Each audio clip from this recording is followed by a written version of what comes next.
Le cas de concertation qui nous réunit a été mis en place à l'issue du conclave et des assises que nous avons tenu en 2024 sur la qualité des services de communication électronique.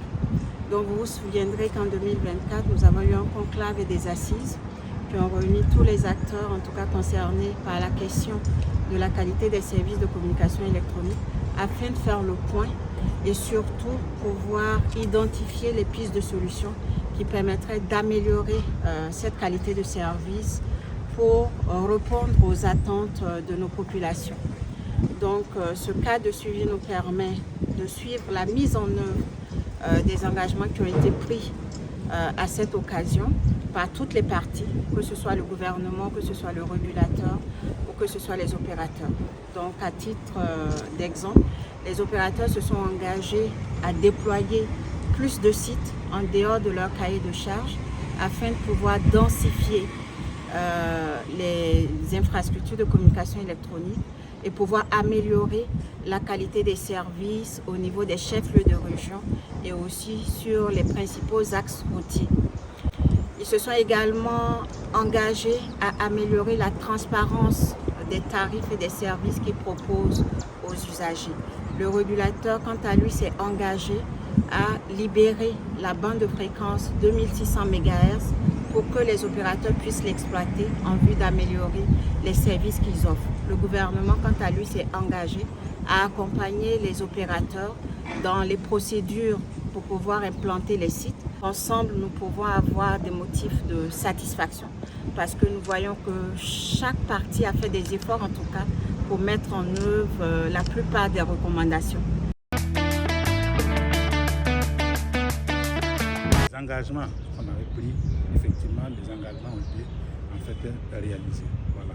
Il reste maintenant l'attribution de ces fréquences-là pour que les opérateurs puissent en fait aller à la 5G. Donc de façon globale, on peut dire que le bilan est satisfaisant. Pour l'opérateur Orange, ces engagements finissaient en 2025. Sur 200 sites qu'ils devaient installer, ça c'est réalisé. Bonatel aussi, c'était 200 sites qu'ils devaient installer. C'est réalisé en fin 2025. Télécell, c'est 150 sites qu'ils devaient réaliser. Ça c'est bon en 2025. 2026, Orange, non, pardon, Bonatel, en fait, c'était 100 sites qu'ils devaient installer. Actuellement, ils sont pratiquement à 50% d'installation. Et Télécell, c'est 150 sites. Donc, actuellement, alors, pour Télécell, on a 5 sites qui sont déjà installés.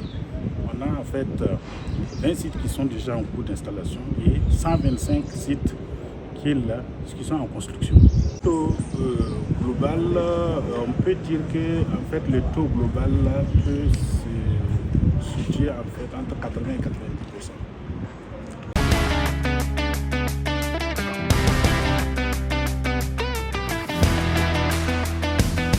J'ai eu l'occasion de le constater au cours de mes échanges avec ces mêmes populations, au travers de tous les courriers que nous recevons de partout sur le territoire pour des populations qui attendent le rétablissement des services de communication électronique.